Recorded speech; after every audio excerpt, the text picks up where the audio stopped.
Yang nyata, aksi yang nyata, kita kelompok-kelompok anti tolak 212 ini membuat surat dan menyampaikannya langsung kepada Kapolri, tembusan kepada Kapolda Metro Jaya.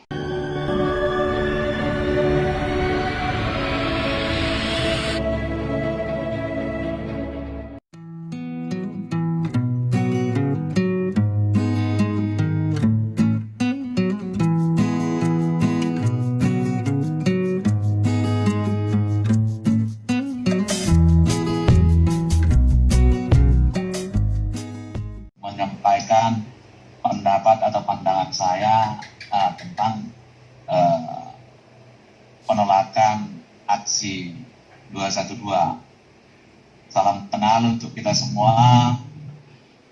Di sini banyak tokoh-tokoh, ada Gus, ada Tuliaman, ada Kribo, ada Blem-Blem, ada AA Ken Setiawan, karena dia nggak mau dipanggil Ustadz, kita panggil AA lah. Terima kasih semuanya. Kalau menurut pandangan saya, yang pertama kita harus tahu dulu apa ini 212 ini. 212 ini muncul awalnya adalah untuk singkatnya memenjarakan Ahok gitulah, karena dia kepleset lidahnya tentang Al-Maidah. Tapi ternyata ini hanya bungkusnya, ternyata ini tidak lebih daripada gerakan politik untuk mengalahkan Ahok tadinya. Jadi mereka selalu terbayang-bayang, selalu mengulang kemampuan mereka memenjarakan dan mengalahkan Ahok di Pilkada DKI Jakarta. Dan ini yang mereka copy paste ke beberapa daerah mungkin. Dalam beberapa pilkada itu yang menjadi trademark mereka. Kalau kita lihat kelompok 212 ini dengan tokoh sentralnya tentu HRS, Habib Rizik. Ada juga kelompok-kelompok HTI, kelompok-kelompok mantan napiter gitu. Yang notabene HRS juga sudah dihukum dalam kasus yang di Megamendung dan kasus karantina kesehatan. Ini kan orang yang sering bermasalah. Sebenarnya saya juga melalui forum ini mendesak juga kepolisian untuk melanjutkan beberapa kasus terkait dengan HRS, termasuk mungkin menghina Sunda, gitu ya, menghina Pancasila, dan beberapa kasus lainnya. Jadi kelompok 212 ini adalah kelompok-kelompok yang sering bermasalah dan terkait masalah. Dan secara kelembagaan FPI dan HTI sudah dibubarkan. Sebenarnya pembubaran itu baru tindakan administratif. Sebenarnya menurut saya juga harus ada tindak pidana, ada penyidikan terhadap orang-orang yang menganut paham-paham di luar Pancasila. Jadi sekali lagi ini tidak boleh ada terjadi. Tetapi melalui forum ini juga saya sangat menyayangkan kepada aparat pemerintah, termasuk mungkin pemerintah DKI Jakarta, kalau sampai memberikan izin terhadap pelaksanaan ini, terkhusus kepada polisi, saya minta agar tidak memberikan izin terhadap pelaksanaan ini. Saya juga meminta kita semua setelah ini agar mengirim surat ke Kapolda Metro Jaya, tembusan ke Kapolri, agar melarang kegiatan 212. Ya. Saya juga heran kenapa orang-orang seperti ini bisa ada di Indonesia. Orang ini bisa ada karena ada yang membiarkan, ada yang memelihara malah. Ya. Jadi orang-orang yang memeliharanya ini juga harus dikejar oleh aparat kepolisian, aparat penegak hukum. Berarti saya melihat ada yang tidak merah putih ini. Saya sangat salut kepada AA Ken Setiawan yang sudah lama membongkar keberadaan kelompok-kelompok intoleran di tubuh Polri gitu ya. Kemarin itu ada penangkapan terhadap 2 orang BRIMOB di Lampung yang terlibat kelompok teroris gitu ya.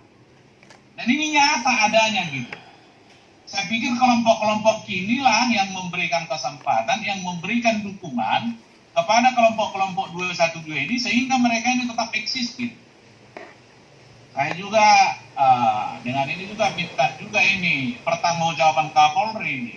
Masalah kalau ekor bermasalah kepala dipotong, kepala siapa lagi yang dipotong ini? Kalau sampai 212 ini bisa aksi lagi, ya saya minta Kapolri harus dicopot lah. Bagaimana mungkin kelompok seperti ini bisa melakukan aksi sesuka-sukanya gitu.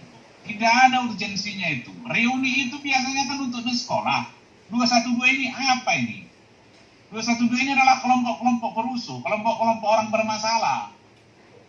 Lembaganya harus dibubarkan. Apakah dia berbadan hukum atau tidak berbadan hukum? Semua kegiatan yang mengatasnamakan 212 itu tidak boleh didukung gitu. Jadi untuk apa kita bayar polisi, untuk apa kita beli senjata, anggaran yang sedemikian besar, kalau kelompok-kelompok seperti ini masih tetap bisa melakukan aksi begitu ya. Jadi kita jangan berhenti di tataran pelaksanaan aksi di lapangan. Kapolri juga harus menyelidiki dan menyidik siapa-siapa otak di belakang ini, siapa-siapa orang yang mendanai kegiatan ini sehingga kegiatan ini selalu terjadi. Saya pikir ini yang menjadi patokan bagi kita semua. Sebenarnya kita tidak cukup lagi hanya menghimbau, kita hanya harus meminta nih. Bila penting, mungkin Gus bisa siapkan waktu, ini kan masih tanggal 19, ke minggu depan atau 2 minggu lagi, kita audiensi ini ke Kapolri ini. Bagaimana nih Kapolri? Orang seperti ini bisa dibiarkan ada di Indonesia gitu. Negara, katanya negara yang beradab, negara yang berkebudayaan. Ada sekelompok orang yang merasa paling powerful daripada yang lain. Kesannya kalau udah kelompok 212 udah bebas melakukan semua hal gitu loh. Karena hanya kelompok 212 yang bisa naik sepeda motor di jalan tol ketika menjemput HRS di bandara. Nggak ada yang berani gitu loh. Ini kan sesuatu kezoliman yang dipertontonkan, sesuatu kezoliman yang dilegalisasi gitu. Saya minta dengan tegas, ya, agar aparat tegas. Kita lihat dulu zamannya Pangdam Jaya, semua baliho HRS itu diturunkan gitu loh. Nah, dan itu terjadi nggak ada masalah gitu loh. Kok sekarang nggak tegas lagi gitu loh. Jangan pula aparat itu tegas untuk orang-orang yang tidak begitu berbahaya. Untuk orang yang berbahaya dia nggak tegas. Saya pikir itu dulu dari saya.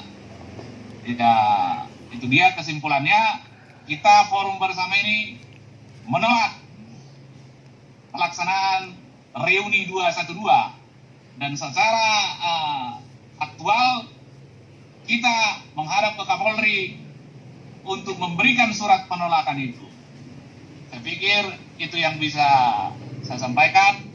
Kurang lebih atas perhatiannya saya ucapkan terima kasih. Horas, demo untuk menurunkan presiden tanpa alasan yang cukup, saya pikir itu makar, subversi gitu loh, ya kan? Masa hanya alasan-alasan sepele, alasan-alasan kebencian dia, turunkan Jokowi. Saya pikir itu makar, itu di satu sisi. Di sisi lain, makar ini juga termasuk menganjurkan menggunakan ideologi di luar Pancasila. Ada khilafah di situ, ada syariah di situ, ya kan? Ini kan kita udah Pancasila nih. Jadi kalau mereka masih menganjurkan, ini kan identik biasanya dengan khilafah, ya, turunkan Jokowi. turun ganti Pancasila dengan khilafah, saya pikir ini udah makar. Dan kembali ke situ, sampai saat ini, di sini yang aparat kepolisian ini menurut saya tidak maksimal. Masih ada dulu sekaitan dengan tindak pidana makar itu, seingat saya itu ada Egy Sujana, ada kelompok-kelompoknya Kiflan Zain itu, yang statusnya menggantung itu. Yang statusnya menggantung sampai saat ini tidak diteruskan ke jaksa penuntut umum, tapi juga tidak dihentikan. Jadi pembiaran-pembiaran seperti ini yang menurut saya membuat orang ini merasa besar kepala. Disitulah pentingnya law enforcement itu, penegakan hukum itu. Sehingga ke depan jangan lagi ada orang-orang yang mau melakukan hal seperti itu. Saya sangat sependapat undang-undang subversi itu dilaksanakan lagi secara lebih tegas lagi gitu. Begitu kira-kira, moderator.